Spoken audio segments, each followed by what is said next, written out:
I think that silence and stifling your voice is a way of storing up stress and storing up emotion in unhealthy ways. And I feel like just the same way that plaque can then cause multiple health issues when left untreated, that same way silence and bottling up who you really are, what you really need to say, how you really want to live is just as unhealthy in the long term. Wow, that is so true. Oh my goodness. Um, you've said that you've survived all those three things. So you're a survivor. And it's not, and when people generally think of survivor, you think, oh, they survived cancer, they've survived, physical Right. abuse, right? Mm. But for you, it wasn't that, but of choices and circumstances that almost took you out. Now, how did you realize to shift? How did you realize that it's time for you to shift and to see how survival was what you needed to do to overcome, what you were going through? Well, I think a little bit as a nod to the subject of my book being that death made me laugh at life. I feel like you have to have some kind of levity, whether that means finding humor in something or kind of making a joke out of certain things. So I always jokingly say that this is a club I never wanted to be a member of, right? Being a sexual assault survivor, being a trauma survivor, having these things happen to you is not something that I sought out to go be a part of. You just ended up in this group and you ended up with these experiences. And another example that I actually write about in the book is that I was present when someone passed away. And even that being in a club that nobody would ever want to be, I feel somewhat drawn or connected to people who work in healthcare, who work in hospice, who work in, and that now I have a greater reverence for those responsibilities and those roles in this world because I never expected to be in that situation at that time where I just so happened it wasn't even a member of my family that I was in this situation watching them pass away very shockingly. And again, a club I never wanted to be a part of. And so I feel like just like you're saying, sometimes change is a choice, and survivorship is I'm going to go apply to Beyond Survivor, and I'm going to be on this reality show where I have to survive, and it's a choice, and I think I can, so I'm going to go do it. And sometimes that survivorship is career driven, right? I'm going to go and be someone that nobody thought I would be, or I'm going to achieve a title that nobody thought I would achieve, and that survivorship is very optional, and that's a choice that you take. Whereas a lot of times the survivorship that I experienced and I write about in my memoir is thrust upon me. It was given to me and I've had to deal with it. And one thing I do like to clarify because I do feel like the language itself can be a little confusing in my bio. And as much as I have had my moments of intrusive thoughts and darkness and getting to very skirting the bottom of depression and negativity, I don't personally have a moment where I tried to take my own life. My survivorship of suicide is actually homage to my grandmother who took her own life. And that when you are a survivor of someone in your family that was lost to that method of passing, it is so there's so much entangled in that, right? It's not just grief, it's shame. And Mhm. for a lot of time when I was growing up, it was never said that grandma killed herself. It was said that grandma had a heart attack. Grandma had a heart attack until I was, old enough to conceptualize and understand. And even then, we really had to kind of pull that truth away from our parents and really understand what happened. And even to this day, the taboo is still so sensitive because those wounds, even though they're over 40 years old, those wounds are so sensitive. And Mhm. so I Mhm. think that being respectful to things, because you could look at my book and say, oh, she just wants to be irreverent and sensitive. She's just laughing at everything. But I think that that is the mission of the book is to have that intentionality and reverence and respect for what has happened in your life. But then say, how do you still find joy and have those moments of brightness in dark places? Because that's how I think we can see not just a silver lining, not just the rose tinted glasses of everything's okay because now I'm on the other side of it. It's still to say these emotions are raw, but now I have a tattoo that pays homage to my grandmother on my shoulder that has a suicide awareness ribbon and things like that. And that I can support nonprofits and organizations that have a mission to talk about suicide awareness and what that means and how to intervene sooner because when that happened, My mother was only 10 years old when she lost her mom by that process. And so when my mom grows up without a mom, how does that change my experience of what kind of mom she'll be to me when the only Yeah. example she had of a mother figure was up until 10? You know, so it's not to Mhm. say that it's all going to be terrible or it's all going to be wonderful. It's just that is what informed our family tapestry and Mhm. created this family dynamic that we have. So I feel like that's an incredibly relatable moment in people's lives that I didn't choose this path. This is just the path that I'm on, and how do I deal with it? Whether that means that you had family members that were bad influences, or you ran with the wrong crowd in high school, or what have you, and now you're here. What Mhm. choices are you going to make for yourself moving forward? And I just had a moment in my life where I said, I need to wake up and I need to be more present in my life, take the reins, be in charge. And when I'm defining it and when I'm saying this is who I am and who I want to put out into the world, that it kind of unlocked a lot for me. And so I feel like that's when I broke my silence. Wow, that's powerful. Now, and by you breaking that silence, you made some major life changes in doing that. What were some of the quiet battles that no one could see? And now you talk about your book and how it's about laughing, and of course, people it's going to probably be misconstrued as, oh, she's laughing everything off. But you've had to overcome and you've had to make some serious life changes. But I'm pretty sure that there are some times you probably look back and thinking, yeah, there were some quiet battles that you had to go through that no one saw, right? Nobody could see it. I think that some of those quiet battles are where we get stuck in habits and we feel like that comfort zone is called that for a reason because it feels so warm and comforting, and you're just held in it because you're saying, well, this is the dynamic everybody has, this is the relationship that people have with me, this is what I give to others, this is what they expect. And so I feel like sometimes another very relatable silent battle that happens is people pleasing, is that I'm going to keep however I feel or however I really think. I'm going to keep that under the surface. I may know, I may think I know, but I'm not going to say anything because I don't want to rock the boat. I want to be kumbaya. I want to let everything stay copacetic. And that's my role, is to give that gift to others, is to stay allowing them to walk all over me.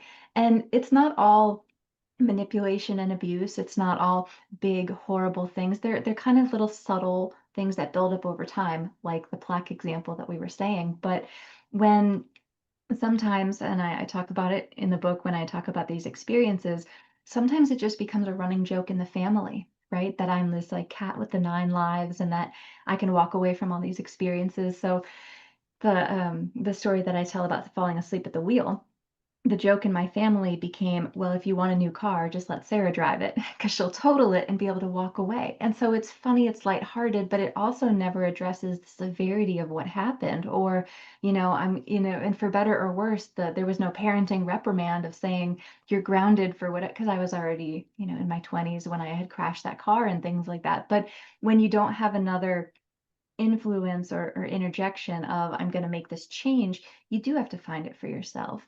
And I Hmm. think that when I had that people pleasing tendency and it just kept folding over and then folding over and then folding over again, well, you've origamied yourself into the smallest little thing possible. You don't even exist anymore. You're just this Yeah. shrunken little tightly wound little package, and it has to come out. You have to be yourself. You have to, let out all the folds and just exist. So I feel like when I really started to realize that people pleasing, which I thought, right, you always think that it's going to help you in the end. You think, well, people are going to like me because I'm like this.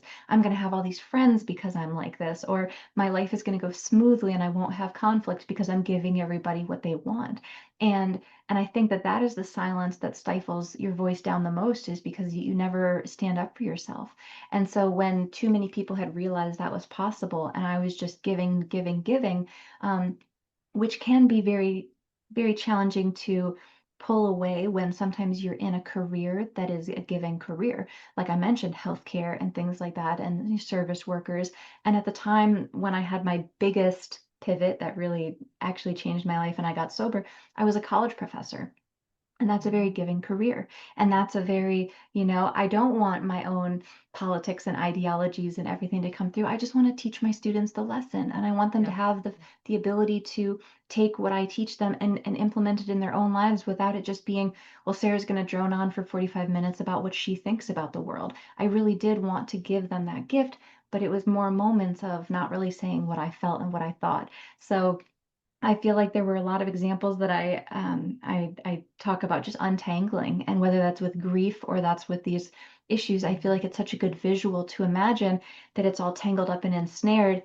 Um, and I make a lot of analogies with my hair too, because throughout these times I pulled a Britney Spears, I did the shaved head thing, and now to have this long of hair, I know it's a silly thing that seems kind of do you call it frivolous or superficial to care about your hair in this way, but the fact that it looks healthy and that I've grown it and I've cared for it, and you can't just have a big knot in your hair and take a brush and just jam through it. You have to relax it and detangle it and be gentle with it so you don't rip it out. And I feel like as someone who never grew up with long hair, I think I had the bowl cut for all of the 90s, and then I ended up with, the mohawks and the shaved heads and all these rebellious haircuts.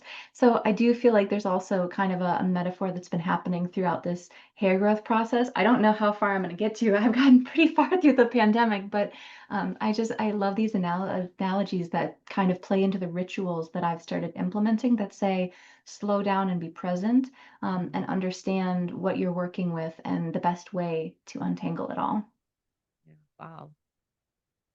That's beautiful, and I love that metaphor as well. Beautifully stated.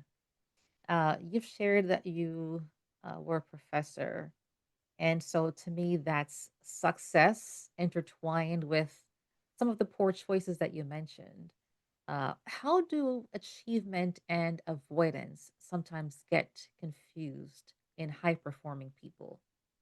This was probably a huge point in my book that I didn't expect to come up as much as it did through the editing and manuscript writing process, because I feel like there was a little bit of, I don't want to call it manipulation, because manipulation makes it feel really malicious and that I was this, evil mastermind pulling strings and things like that. But, as a kid, if you Mhm. mess up and then you have to go tell your parents, you either have this excuse or this justification of, well, yeah, I broke this thing, but I was really trying to surprise you. Yeah, I broke the bowl, but I was trying to make you a cake. There's always this like, you can't be that mad at me because I did the same thing. That my first tattoo ever was a memorial when my grandfather passed away. And I'm like, well, you Mhm. can't be mad because it's a memorial tattoo for your dad, so I always had that kind of way of spinning a story from a young age that said, you really can't be mad about this choice because I've done my research. And I talk about that in the book at length, that I would kind of move around the country for relationships, or, chasing this affection and attention. But I always had enough justification that my family couldn't come back and say, well, this is an irrational choice because I was going to college. Well, yeah, I'm going crazy out into Colorado from Minnesota, and I'm traveling all these states away to a place I've never been and I don't know anybody out there, but it's for college and it's a really good program. And I'm so excited for this adventure. And I always positioned it as, I'm this person who's going to push boundaries and kind of be out there. So when I did crazy things, people didn't blink. They're like, oh, that's just Sarah. She's doing another crazy thing. And then it kept exacerbating as I moved to Miami for another relationship. I moved to Miami. Well, there's a grad program down there, and it's a really good grad program for what my undergraduate was in.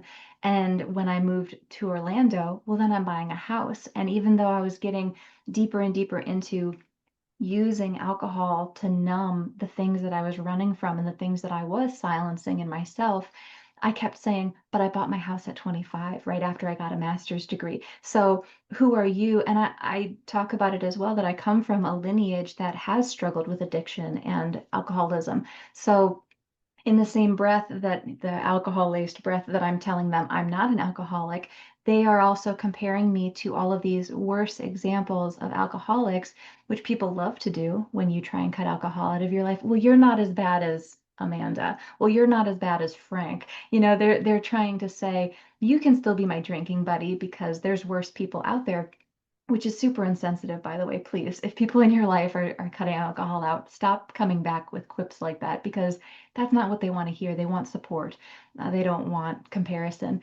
And so I think that I was still convincing myself that my bad decisions were just like when you're in college and you're going to parties and you're living a little, and there's all of this language that's built in our society that it's okay to be a little bit bad, right? And there's this kind of like sexiness or enticing, just it's like romanticized to be a little edgy or dangerous or to sneak out or to do, and you see it in movie tropes and things like that all the time. And so for me to say, well, I'm not, I'll echo what they'll say, I'm not as bad as all these people and I'm achieving all these things, so why would I need to change? And so I think I was fooling myself in a lot of those years until I started to realize how many of my decisions I was masking with those coping mechanisms.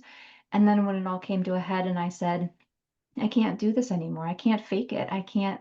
And to everybody else looking in, it just looks like this confident young woman living her own life, being independent, traveling the world.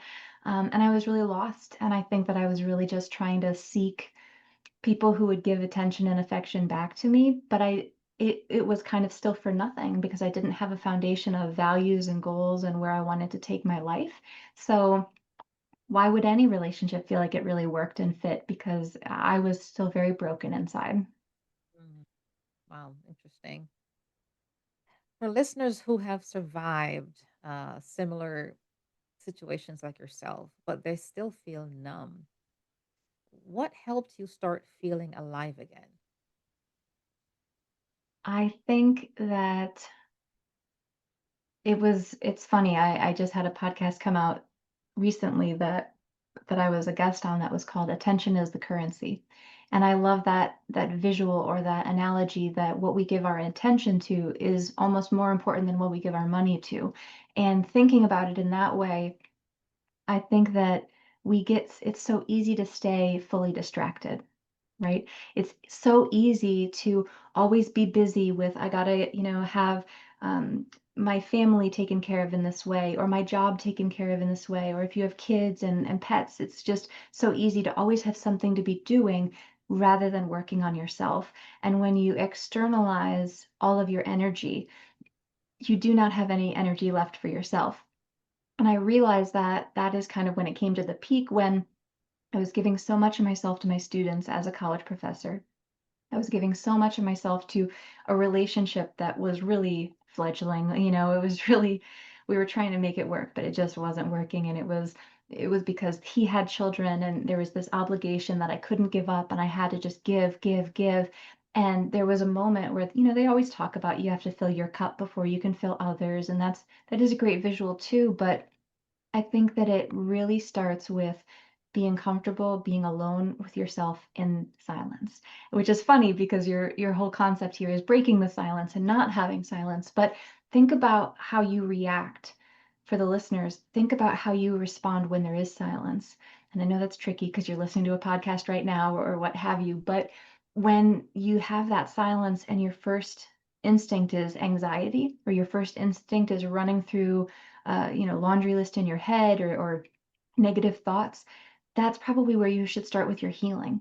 Because when you constantly are, multitasking or doing all of the things or doing too many things all at the same time, you're really not in tune with yourself. And it's only once I got further into that healing that I actually started getting some of those rituals and practices that I could do about, not just meditation, which sounds a little like plastering over a problem sometimes when you're in the thick of it. If you're in the thick of all your trauma and you're feeling the way that I described it at the end of kind of like feeling like a husk of a person, of just kind of being this empty shell zombie going through life, I really didn't feel like I had my spark anymore. I didn't feel like I had me. I had lost that. And I was just giving myself so much that there was nothing left of me, that I just whittled myself down. And when you're feeling like that and someone comes up and goes, well, just meditate, it feels, that's where it feels maybe a little insensitive or patronizing, like you're not understanding how much I'm going through if that's what you think. But I hate to break it to you, but some of those things do help down the road. That's just not the point where you want to accept that.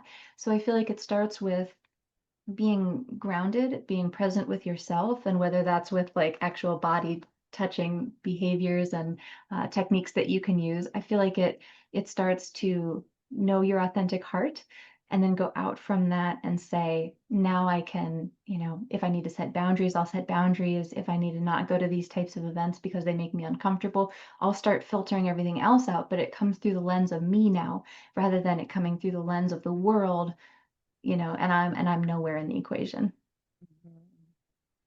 Interesting. You mentioned that you at one point had to sit in silence.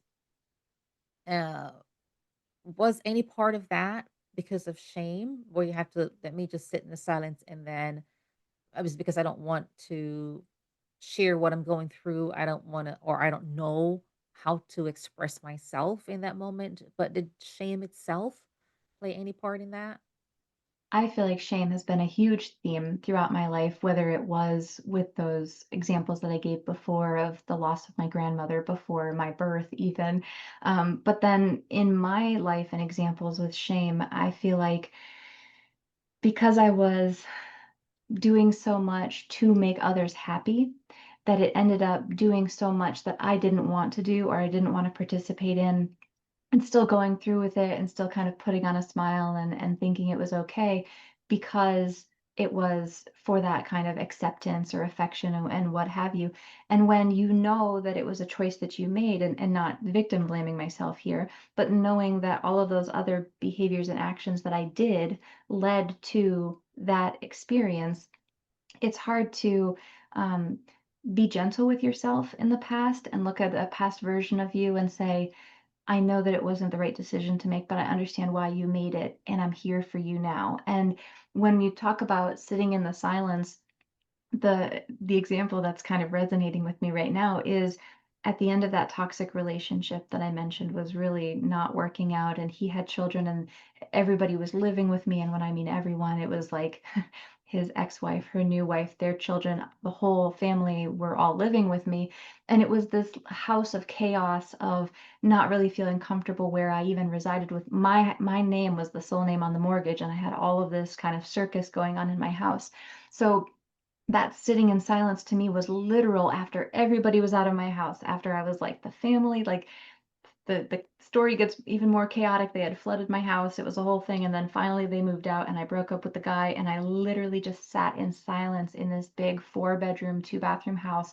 I just sat there, and part of it was cathartic, that I was happy, that I was like, oh my gosh, everyone's gone. I finally have this house to myself again. I can rebuild it. I can repurpose it. I can exist here, and I can see how I'm in it.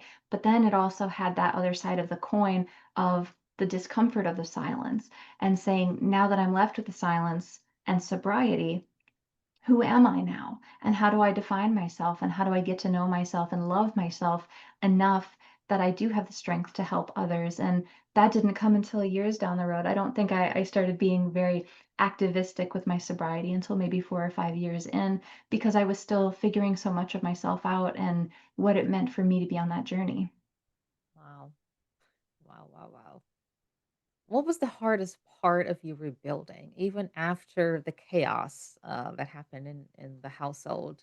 Uh, you know, I'm thinking that when you're going through that moment, you wrestled with self trust, and it sounds like it was. People may not see it this way, but it sounds to me just that you just described the chaotic situation that you have to live through.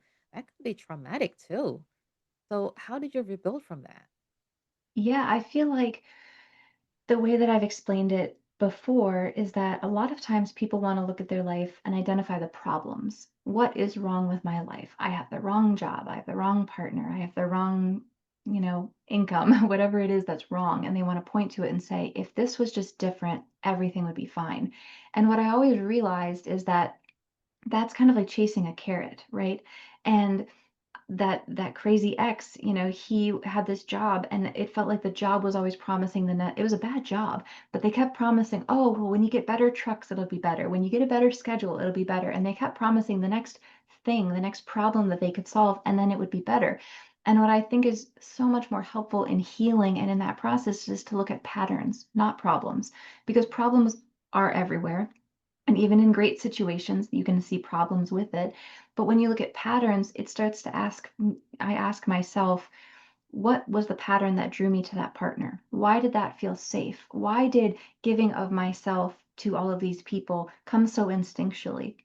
And so I feel like the hardest thing about rebuilding, which again, spoilers for your listeners, you're always kind of dealing with, is that these patterns are so comfortable and they're so ingrained that they always keep coming up. So here I am, even 7 years removed from that situation, removed from alcohol, and I still have things that come up, and my default is to be defensive, or my default is to be combative, or the first knee jerk reaction to a problem or situation is to act the way that I used to act. So I feel like the hardest thing is honestly to rewrite so many of those behaviors and take a breath with yourself and say, I'm going to approach this a different way, or I'm going to change how I respond, because they happen in such a blink of an eye that they can be hard to catch. And so I feel like that's one that even to this day I'm still working on gently. Wow. What have those 7 years taught you about peace? And it's not so much about perfection. People think that they have to be perfect, especially when they've gone through some things. Uh, but in this instance, I detect that it's not about you being perfect, but about you having that peace. Well, I think, again, not, I feel like this talk has just shown so much of my life revolved around the people pleasing, but I feel like I always believed, and maybe it is kind of from my childhood and from those early influences, that I felt like peace was made, or you achieved peace when everybody around you was happy and okay. And so that's what I learned, when I had to grow up quicker than I probably should have, and kind of acting like an adult as a kid, and making sure to my little brother that I was kind of like a mom, because my mom was a working professional, and so I would have to like make sure that my little brother was okay. And then later in life, I took him to school while I was in college down the road, and so there was this kind of always checking in on others and making sure that they were good. And I thought that that was what was going to bring me peace. But then as you meet more people and you go out into the world, whether it's college or just life, and your circle expands, when you don't know how to turn that setting off and you're still trying to say, I want to make sure that everyone around me is good all of the time, whether I'm at the bank, whether I'm at the this, and they're not even people that you might even be emotionally invested in whatsoever, but you always feel like you have to give so much of yourself. That's not to say don't be nice to service people, or don't be nice to waitresses and janitors and bank tellers. But it's just to say you don't have to go so out of your way to, if you don't have the bandwidth for yourself, you don't have to make it your mission to make everybody's day. And you don't have to give to this high level. But I felt like so much of that in my whole life was my identity. And that's what people expected of me. And that's what I had to be for people. And I feel like, it might sound cliche to say that the truest peace is inner peace, and that's where it has to start from. But I do believe that when you are a peaceful person, and when you don't have that lava volcano erupting inside of you of like, I used to joke and say long fuse big bomb. That's what I was, right? I didn't have I wasn't quick to anger before. I would let people walk all over me for a really long time, and then I would just burn the bridge and implode it like it was a Tom Cruise film. And it was just this huge explosion, very cinematic, and then no one's coming back after that. And so I feel like it doesn't have to get to that point. Once you find that equilibrium, once you figure out your values and you know who you are and you're living in an authentic way, then your peace, your ocean is still.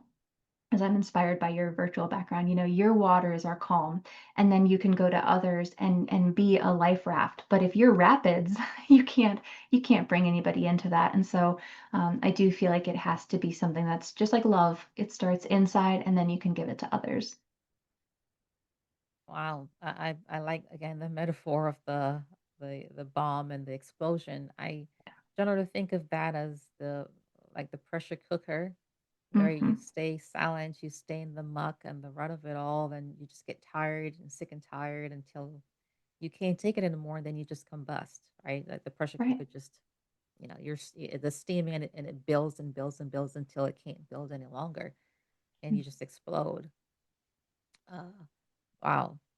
Now, in I believe it was in your response, to the podcast that I had submitted when I was asking about who wants to be on.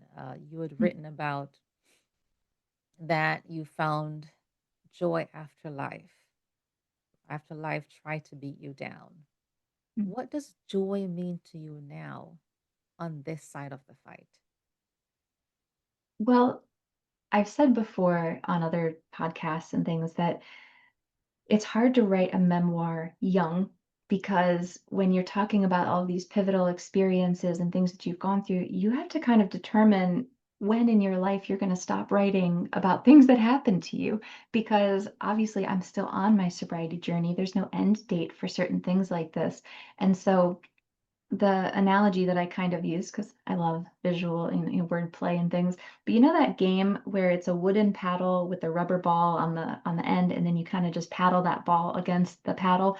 That's life, right? You're the paddle, the ball is life, and that ball is coming and whacking you at the paddle. And sometimes it's a really long time between that when that ball comes back and hits you, and sometimes you feel like it is boom, boom, boom, boom, boom. You're getting hit by it repeatedly. And sometimes you just want to rest. You want ball in a cup. You just want it to like not be moving for a minute and just chill and have some respite. And so I feel like what ends up being relatable in my stories is not the fact that any one of my stories in the book is like the worst thing that could have happened to someone, like locked in a closet for 7 years and abused, or, something that's going to end up as a Netflix documentary.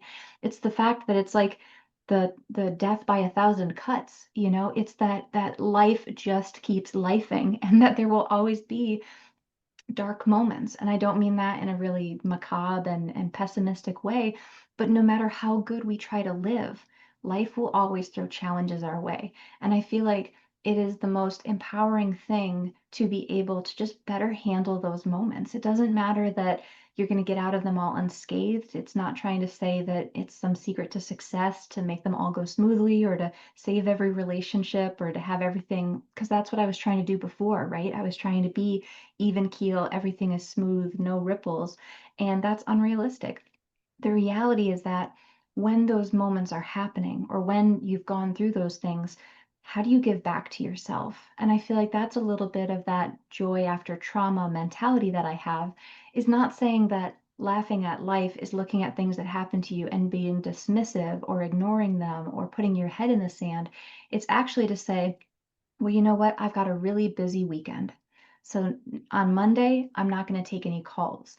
It's acknowledging this is the challenge that I'm facing, and then this is how I'm giving back to myself in a gentle way. Or I have to go on this family vacation where I have to go hiking, and that's not normally my thing. And so I'm going to make sure to bring my heat pad and some ice packs and some comfort aids and things that I know that I'm going to need because I'm going to go through something challenging. So it's more of like, what is the playful way to still, and that could be something as simple as watching your favorite stand-up comedian. It doesn't even have to be related to the thing that you're doing. It's saying, how do you balance out the energies of, if you're getting all of this as a negative influence, how do you let that whoosh back out through and say, well, I'm going to do a lot of art and I'm going to craft something, or I'm going to be embroidering because I really like stabbing things with little needles, and those kinds of ways to say it might be silly, it might be ridiculous. I talk a lot about whimsy and how being a little bit playful and kind of silly is very healthy, because there's so much that ends up feeling overly serious or overly heavy in the world. And so to just like have little moments of whimsy, whether that's making up fake names for things or having like a best friend stuffed animal, things like that, like it can just be enough of a shake up for your brain that reminds you that you don't have to stay in these, we know the term doom scroll now, where you're Mhm. just like on your phone and it's for no other purpose than just being like a zombie and continuing to scroll. And so rather than it just being like negative influences on repeat and in your mind with intrusive thoughts and things like that, having those little moments of light or little moments of self-care that are gifts that you give to yourself, I feel like that's the way that we balance everything else, like I said in the beginning, that we don't choose to be a part of. Wow. Wow. You're an advocate now, right? How did your advocacy and your art, I can tell that your artsy, I see the fantastic, the colorful art behind you, and I see from all your tattoos. So it's clear to me that you're an art person. So, how did your advocacy, your art, or writing became a way for you to keep healing while you're helping others? I really appreciate that, and I often do get comments on my skin stickers, and whenever people comment on my tattoos, my comeback is always it's a very expensive hobby, and so for a number of health reasons, I've actually stopped getting tattoos. So what you see is what you get. This is my final number, 44, for those who are curious, and I'm kind of done with it because my body isn't healing them as much. But I do feel like tattoos, in a certain way, are a metaphor that our scars can be colorful. And sometimes that means, in a very literal sense, that somebody has a scar and they want to get a tattoo over it. I've seen women who get mastectomies who end up getting the areola tattoo to have that semblance of looking the way that they once did, that kind of thing. So it can be a literal, not band-aid, but a literal putting over a scar to make it something that you want it to be versus just what it is. But I feel like art and advocacy have gone together because my art took a unique journey where, from Miami, I started, when I moved up to Orlando, I started engaging in cosplay. Dressing up as Wonder Woman and going to like MegaCon and SuperCon and those different kind of comic conventions around the country. Even traveling as far up from Orlando to Georgia for their big Dragon Con, which is a very iconic one in the Southeast region. But what happened was, I was doing cosplay and I loved this idea of playing dress up. And for me, at that time when I was still drinking, it probably just exacerbated that masking, right? Where I wasn't me, I'm a character, and you get to put on a face and be a different person and feel the confidence that that character brings you rather than having that confidence yourself. So a few years into my sobriety, I had a friend who wanted to pivot her world into, she was in film and media and things and videography, and she wanted to do more in-person events.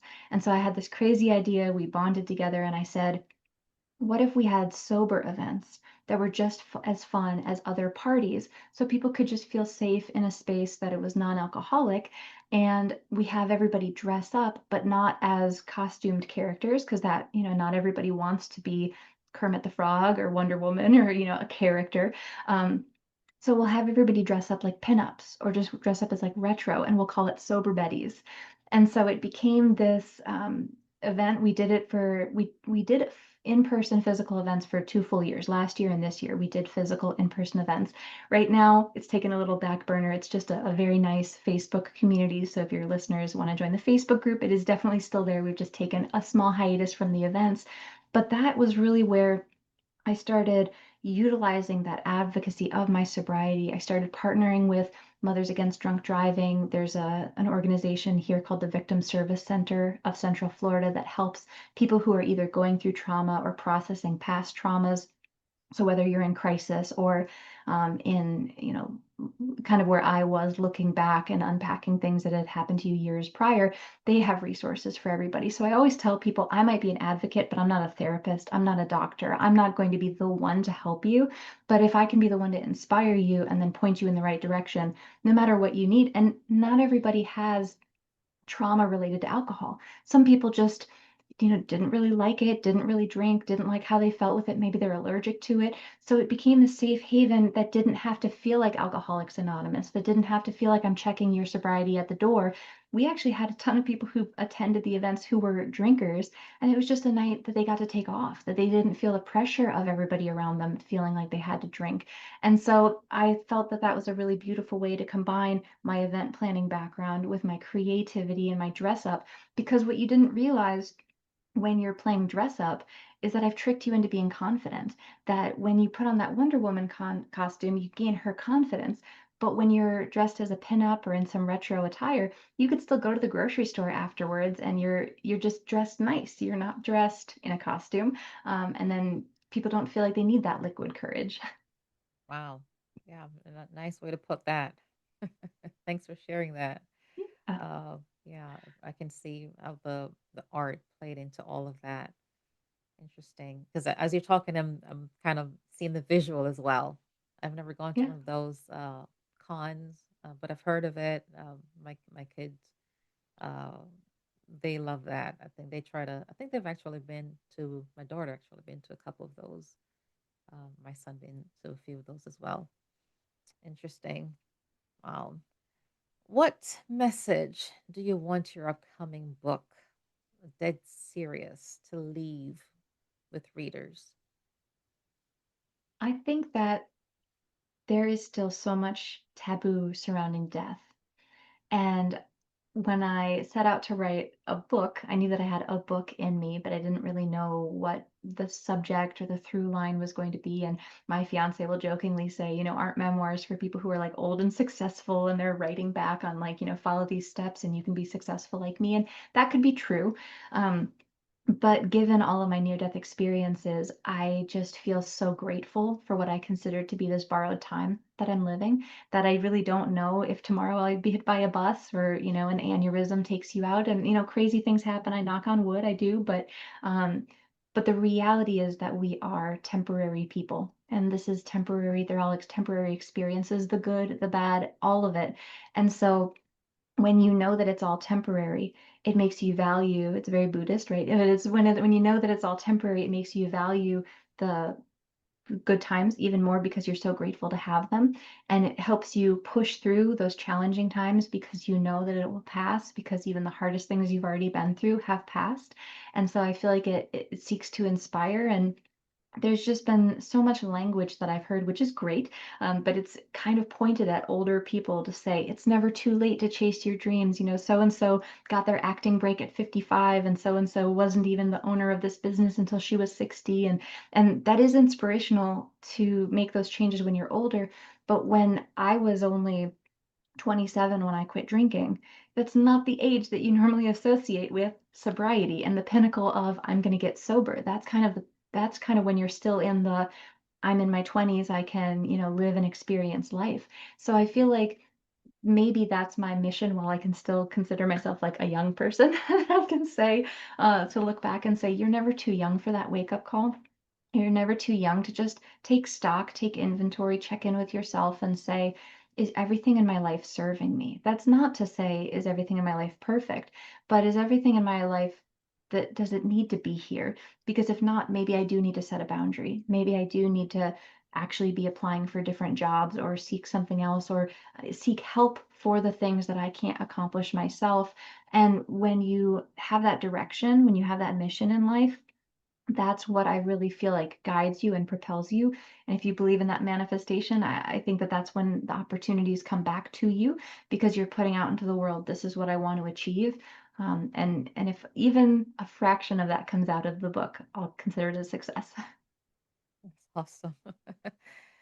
You often say that you're never too young for a wake up call. Talk about, even as your fiance mentioned, about you writing a memoir and thinking it's for older people because you're still young. Uh, so when you say that about never too young for a wake up call, what does that mean to you personally? Well, I think that if I would have listened to others, because I was very in the headspace that I was just gonna take what others said at face value and think that they had my best interest in mind, which they very rarely did.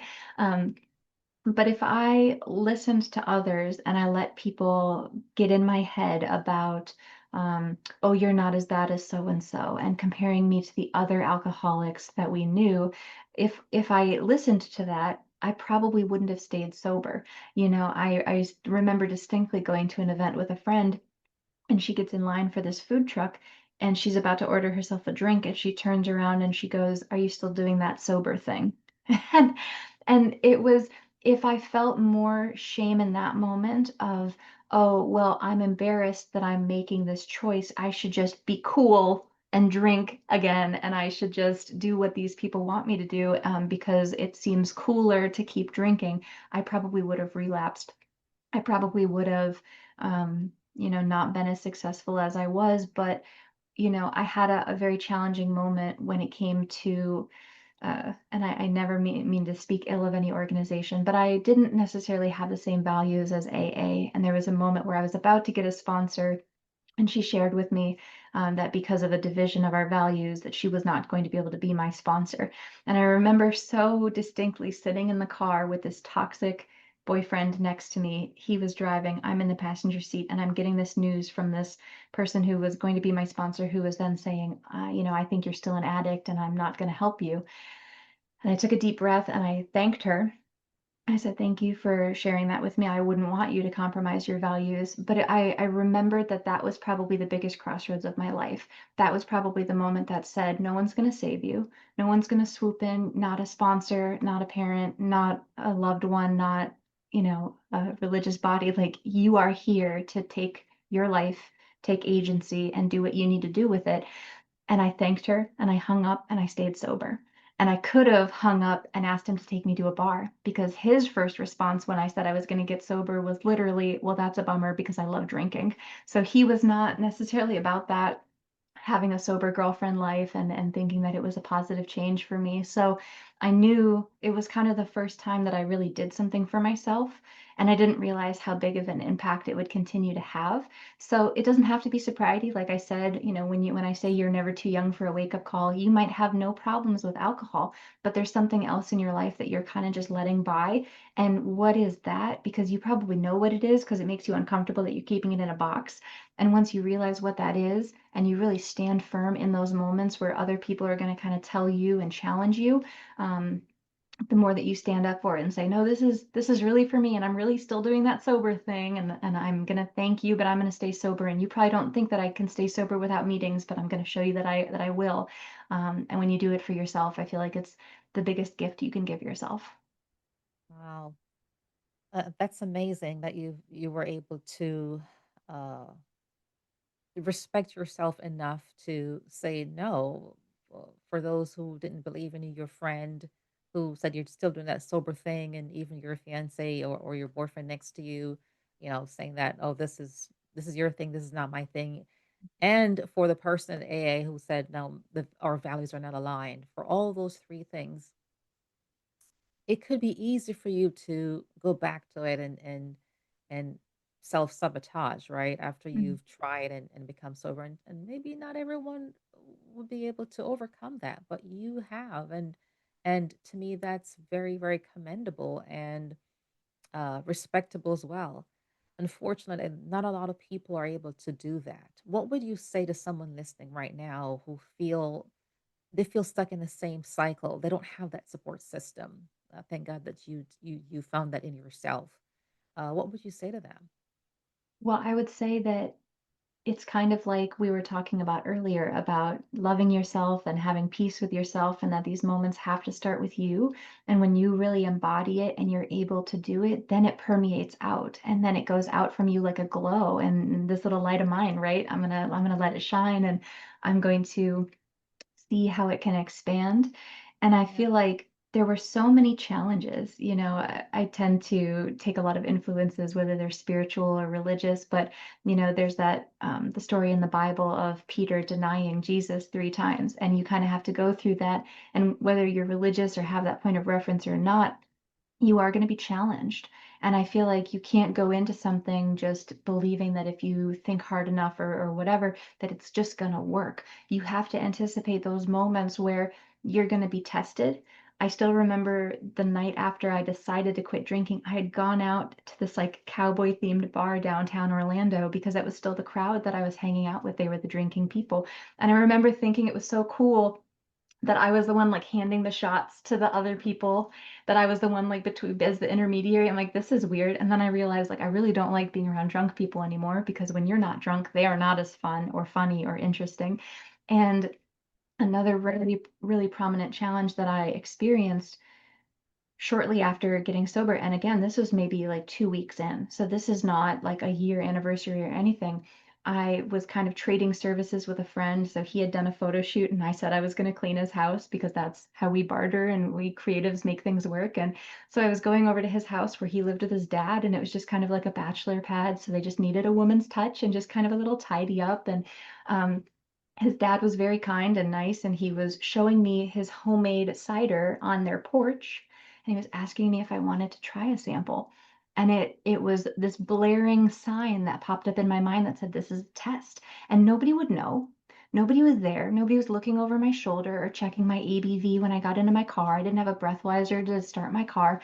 But it was that moment that said, "This is a test, and this is to say, do you have the accountability to yourself and the authenticity that even in those moments when nobody's watching, that you're gonna say, "No, thank you. I actually just quit drinking," and to feel confident in those words that you're saying that it is gonna get you're gonna get choked up, you're gonna be uncertain, you're gonna be nervous, you're not sure if they're gonna berate you or if they're gonna support you or if you're gonna make them feel bad because you said something, and I don't really care if people feel bad at a party that I'm not drinking at. That sounds like a them problem because my biggest thing is that I'm not drinking, and so I feel like only now that I can laugh that much about it 7 years later and say, wow, I could tell that that was a test, but in the moment, it felt like I'm gonna insult him. I might as well spit in his dad's face if I'm not gonna drink his cider. And instead, I said, I think that this is an opportunity that I can test out how it feels to be sober and know that it's really what I want. Wow, love that. Love that you made that conscious decision Yeah. to state that and stuck with it. Wow. What's one daily practice that helps you stay grounded or fully and not just grounded, but fully alive? Well, I think that the act of being present with the rituals that I've chosen is probably my favorite connection. And that doesn't mean because I know how I get with checklists and that obsession with I have all these things to do and there's my work to-do list and my home to-do list. I mentioned we just bought a new house, so it feels like there's a never-ending home to-do list of paint this, order this, move this, clean that. And so when I say that I have these rituals, it doesn't mean that I have to be perfect in the ritual, whether it's my morning face routine or my night face routine or little rituals and things that I do for myself. But it's the fact that I know that I have them and that Hmm. I consider them to be little acts of self-love when I have these little rituals. And that just means I prefer when I do it this way. And the reason that I prefer that I do it this way is that it's the way that I want it, whether it's a funny example that I can give is like sometimes I have a lot of chronic pain, so it's hard to be like crunched over and bend over sometimes. So a lot of times I get lazy when I walk in the door and I just slide my shoes off rather than sitting down and untying my shoes. And sometimes you have to do that. You're rushing in, you have to go to the restroom, you're rushing in to get us on a Zoom call, and sometimes you do have to kick your shoes off. But then when I'm a little bit slower throughout the day and I walk past that front door and I see all those shoes that are tied up, I stop. I untie the shoes. I'm not going anywhere. I'm not putting them on right now. I'm just untying the shoes. I'm putting them back and I'm leaving because it's a gift to my future self that when she needs to go put those on, they're untied for her and they're ready. Because that's the thing that frustrates me is when I go to pick them up and I go, oh, and then what does that go? It goes into those cycles of negative self-talk. Oh, you're so lazy. You can't untie your shoes. Rather than getting into more cycles of that, I say, what are little gifts that I can do around my house or around my life and just interject them so that it doesn't feel like more to-do lists and more things. But when I notice it, just like we would if we loved somebody else and we would look and say, oh, this is going to help them. I'm going to get their coffee ready or I'm going to get this ready for them. Or I'm going to wipe off the counter because we both live here and that's my contribution to the household. Just like you would do it for someone else, have those moments where you give back to yourself and it really fuels me. I love that. I love even the shoes analogy because it to me is like taking a pause and Mm, saying, okay, so it's helping my future self. So when I'm ready, I don't have to. I'm kind of preparing myself so that when the time comes, it's easier, right? It's an mm. easier transition or easier or place to do it. I love that. Wow. And finally, finish the sentence for me. Silence becomes dangerous when Mm. what?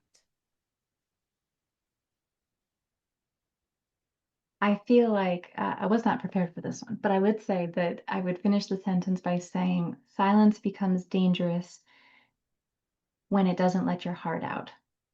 Because I feel like that's what it felt like is that my heart was trapped and that I wanted to be perceived in this world as somebody who was so giving of my heart and I wanted to give all these things for other people.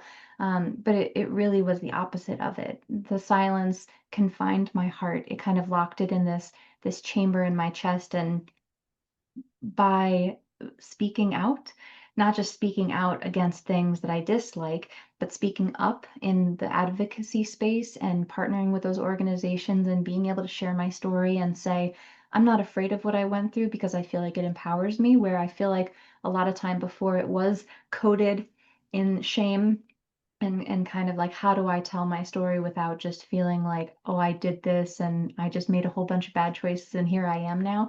That when I can look at the patterns and I can kind of untangle it and be gentle, then my heart really does shine. And when I was that opposite of it, when I felt like I was that husk of a person and I had given so much that there was nothing left, it almost felt like, to give another comic book example, like when they snap and then everybody turns to dust and kind of floats away. That's what I felt like I was turning into, is that I was dissolving, I was fading away and in an instant. And so I feel like with the voice, it lets the heart out. Wow, beautiful. Yeah, I speak about this all the time about, silence, it's erosion, it's slow erosion. Mm, The dust that you're talking about, that's your self or your body eroding over right. time. And I love the fact that you touched earlier about sometimes you can sit in that silence, but other times you need to be able to break it, to be able to use your voice for good, and not just for yourself too, but to help others. Wow. Sarah, thank you so much for sharing your story, for sharing your heart, for sharing your arts as well as your heart. It's been a pleasure having you on and learning a little bit more about you and what you've been through and how you've overcome from that. So Sarah's story reminds us that silence doesn't always sound like pain. Sometimes it looks and sounds like functioning, and she's obviously functioning today. But, healing isn't about appearing okay either. It's about finally choosing yourself, just like Sarah chose herself. So, anyone listening, maybe you have hit rock bottom, but just know that rock bottom isn't the end. Maybe it's your wake up call. And like Sarah said, you don't need a near death experience to start living again. She's living again and she's alive, like really alive. And I want to leave you with this. You just need a decision. Sometimes all it takes is one decision to make it and to be alive again. So, Sarah, thank you so much. Thank you, thank you, thank you for today. And hang on one second